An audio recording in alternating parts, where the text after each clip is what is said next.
Hey guys, this is John at JeepsterMan. Today we're just going to talk about carburetor rebuilds that we do here at JeepsterMan. Going to talk about some common problems, questions, and kind of how the rebuild service works. So we can build or rebuild just about any carburetor that you'll find on any of the Willys Jeeps. What does happen sometimes, many of these carburetors are 80, 70 years old. Some of them are so worn that they really shouldn't be rebuilt anymore, but we make every effort to try to rebuild these. And some of these we even keep cores so we can take parts off of others and such. From the time we receive it, it's about a 2-week process to get it turned around to you. Our rebuilder who does these carburetors, very good. His name's Larry. Larry's been rebuilding carburetors for about 50 years. That's all he's done, does a very good job in his rebuild service. Obviously, he's going to take these things apart. He's going to tank them, clean them. They're going to get a quality rebuild kit. We use good rebuild kits in these. And then he also paints these as well. If you don't want it painted, we don't have to. We can leave that alone. That's what comes in the rebuild service, and then they send these back. He sets these at a tune that should work for most people, especially at elevations that are closer to sea level, and some even through the Midwest and such. If you start getting up in the mountains and you're at higher elevations, then yes, you're going to have to do some tuning. But I get a lot of customers, and including ourselves, when we install these, minor adjustments, if any at all. He does a pretty good job at setting these when they come out.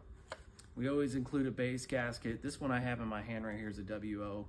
We do a lot of WOs, WA1s, and YFs. Those are the main ones. We also do some of the Rochesters. Common problems I see sometimes when these go back to people. You really should, your whole fuel system should be checked when you do this. And to not void a warranty, you really should clean the entire fuel system out in these. A lot of people don't do that. What I do see, some people put a new fuel pump on them. There's nothing wrong with that, except for a lot of the reproduction fuel pumps put out more fuel pressure than the original ones do. They put out so much fuel pressure that this leaks. So I might get a call sometimes where someone's like, hey, I just got this carburetor rebuilt and it's leaking from everywhere. Generally, that's a sign. I ask them, I'm like, did you put a new fuel pump on it? Yes. So we tell people to go back and check the fuel pressure on these. Depending on what carburetor, some of them around 2 PSI, some around 4 or 5 that like that kind of fuel pressure. More than that, you can start causing flooding problems, float to stick, all kinds of stuff. They'll leak from pretty much anywhere. That's a common problem we see when fuel pumps have been replaced. The other thing I see, sometimes people rebuild these, put it back on the vehicle, and they're still running a tank that's got rust in it and a lot of debris. So I always recommend a fuel filter. You really need a fuel filter between the fuel pump and between the carburetor. We always recommend that. And you should clean that fuel system out, like I said, when you put a rebuilt carburetor on there. Another question we get, sometimes these nuts here on the intake are a little bit difficult to get to and tighten. We get people sometimes that say these leak around the base when they first install them. What you really should do is try to tighten these nuts as tight as you can. Then run the vehicle a few times, get it warm, and then continue to retighten these. These can back off. It's not a bad idea every once in a while. Run the vehicle, get it warm, and retighten these. That will usually solve any leaks that we see at the base. Another common problem, and this really has to do with age and wear of these carburetors. Like I said, some of these are so worn out that they shouldn't be rebuilt. The throttle shaft will leak on these if they're really worn out. Now, sometimes I'll get people to complain, they're like, oh, it's leaking around the throttle shaft here. That is generally a sign, like I said, of where it should be drilled out and new bushings put in it. We can do that. It's an extra service. It's about an hour labor to do that, and it's somewhat difficult to do that, but our rebuilder has been doing it a long time. He can do that if that's an issue. So that's another problem we get on these.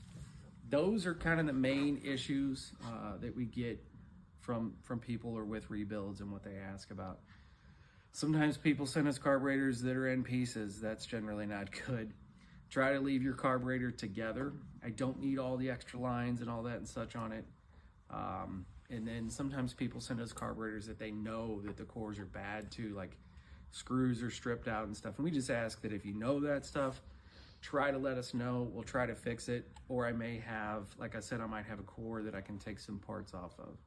And then sometimes we get them, they're so bad that we recommend a new carburetor. You can check our new carburetors out too. You know, we have the reproduction Joe's Motor Pool WO that we have. Then we sell Daytona Universal. I really like that one. We also, Daytona Universal, we're actually working on to also replace the WO right now. It kind of does the YF and the WA1. Those are options. You could do a Weber. You could do a Solex. I don't highly recommend Solex. They're okay if you're just cruising around the streets and not too serious with them, but they're not, they're not the greatest off-road carburetor, and they're known for having some other issues as well. As they definitely don't like extra fuel pressure. So that's kind of how it works. The carburetor rebuild service is on the website. The address is listed on there on the website where to send them to. Once we get them, give them to our rebuilder, we make him a label, and then when he's done with it, he ships it straight back to you. All these carry a 1-year warranty unless you, like I said, you don't clean your fuel system out or something like that. But generally, even if our rebuilder, we don't get too many complaints. If something's not right with it, we'll send it back to him. But if you got any questions, you can email us, sales@thejeepsterman.com. You can find these on our website, thejeepsterman.com. Thanks.